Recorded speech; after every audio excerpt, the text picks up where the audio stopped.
Bonjour, je suis Jérôme Effred de Ludodida, je suis professeur des écoles. Ma mission, ton plaisir d'apprendre.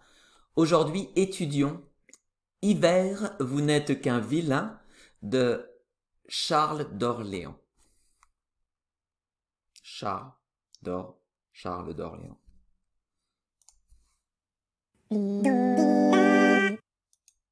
Voici les 5 étapes de notre apprentissage. La découverte, la compréhension, l'observation, la mémorisation et la révision. Étape 1, la découverte.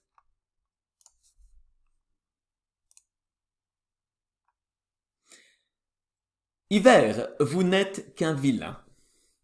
Hiver, vous n'êtes qu'un vilain. Été est plaisant et gentil, en témoin de mai et d'avril, qui l'accompagnent soir et matin. Été revêt champs, bois et fleurs, de sa livrée de verdure et de maintes autres couleurs par l'ordonnance de nature. Mais vous, hiver, vous êtes plein de neige, vent, pluie et grésil. On doit vous bannir en exil. Sans vous flatter, je parle plein. Hiver, vous n'êtes qu'un vilain. Charles d'Orléans.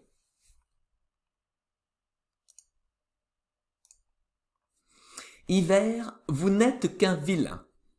Hiver, vous n'êtes qu'un vilain. Été est plaisant et gentil, en témoin de mai et d'avril, qui l'accompagnent soir et matin. Été revêt champs, bois et fleurs, de sa livrée de verdure, et de maintes autres couleurs par l'ordonnance de nature.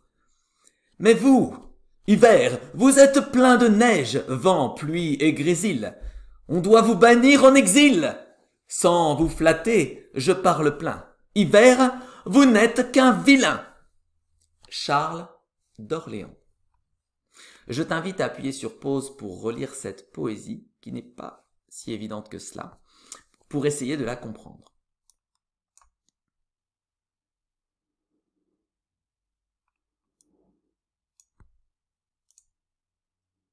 Maintenant, je vais te résumer ce que raconte cette poésie. Le poète oppose les joyeusetés de l'été aux intempéries de l'hiver pour justifier que l'hiver n'est qu'un vilain pas beau qu'on devrait faire disparaître. Le tout est présenté presque comme un procès. On a l'impression d'assister à un procès. Étape 2, compréhension. Découpons cette poésie en plusieurs parties pour l'expliquer morceau par morceau. Lisons et expliquons la partie 1. Hiver, vous n'êtes qu'un vilain. Hiver, vous n'êtes qu'un vilain. Été est plaisant et gentil, en témoin de mai et d'avril, qui l'accompagnent soir et matin. L'auteur semble disputer l'hiver comme s'il s'agissait d'une personne. Ensuite, il personnifie également l'été en le qualifiant de plaisant, d'agréable, de gentil. En avril et mai, nous sommes toujours au printemps, mais les journées s'allongent pour nous mener jusqu'à la journée la plus longue de l'année, au mois de juin.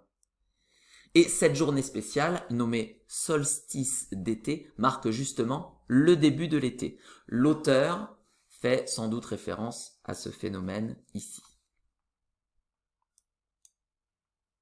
Lisons puis expliquons la partie 2. Été revêt champs, bois et fleurs de sa livrée de verdure et de maintes autres couleurs par l'ordonnance de nature. Il est question ici de toutes les belles choses naturelles et de toutes les couleurs que nous offre l'été. L'été est encore présenté comme une personne puisqu'il s'habille d'une belle tenue verdoyante. C'est apparemment la nature elle-même qui décide de cela. Cette nature avec un N majuscule est presque présentée comme une déesse. Si on reprend l'image du procès, ce serait un peu le juge de toute cette histoire. Lisons puis expliquons la partie 3.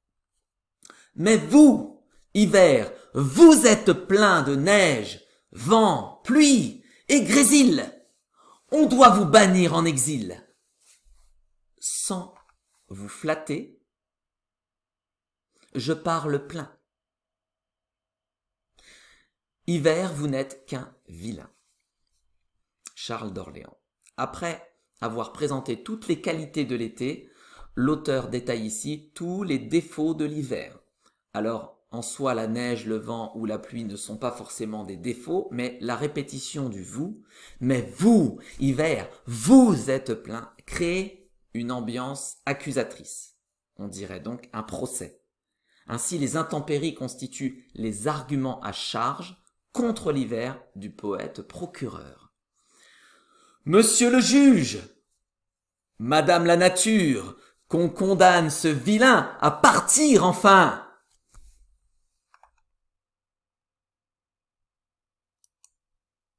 Étape 3, observation.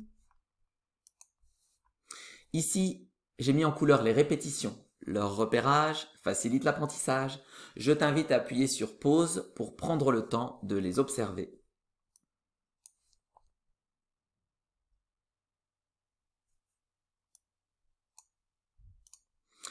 Ici, j'ai mis en couleur les rimes. Leur repérage facilite l'apprentissage. Je t'invite à appuyer sur pause pour dire à la suite les rimes de même couleur. Par exemple, vilain, matin, plein, plein, vilain, etc. Pareil pour les autres couleurs, à toi de jouer.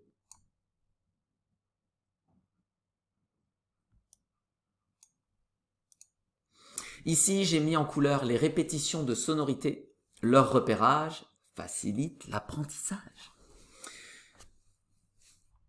Hiver, vous n'êtes qu'un vilain. Hiver, vous n'êtes qu'un vilain. Été est plaisant et gentil, en témoin de mai et d'avril qui l'accompagnent soir et matin. Été revêt champs, bois et fleurs de sa livrée de verdure, et de maintes autres couleurs par l'ordonnance de nature. Mais vous, hiver, vous êtes plein de neige, vent, pluie et grésil. On doit vous bannir en exil. Sans vous flatter, je parle plein. Hiver, vous n'êtes qu'un vilain. Je rajoute en direct un petit R ici. Je t'invite à appuyer sur pause pour lire le texte comme moi en insistant bien sur les lettres colorées.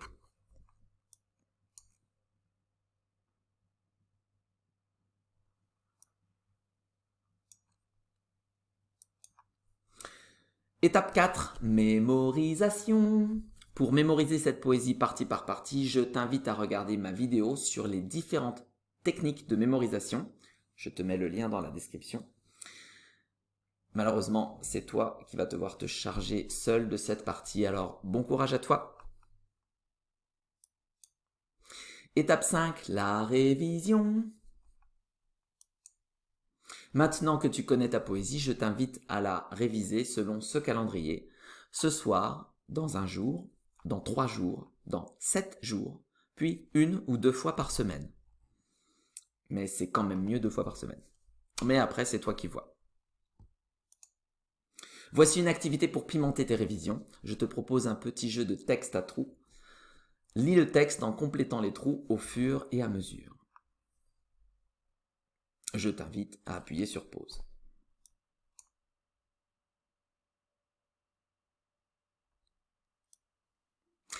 Vérifions.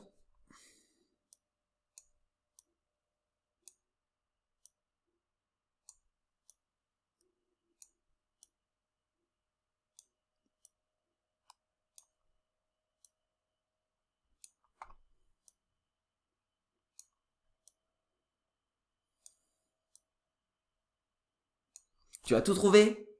Bravo à toi! Félicitations, te voilà au bout de cette vidéo. Si tu cherches des supports pour copier, illustrer ou travailler cette poésie, je t'invite à te rendre sur mon site Ludodida. Je te mets le lien dans la description. Si malgré tous mes efforts, il te reste des questions sur cette poésie, n'hésite pas à me les poser en commentaire. Et bien maintenant, à toi de jouer, vilain!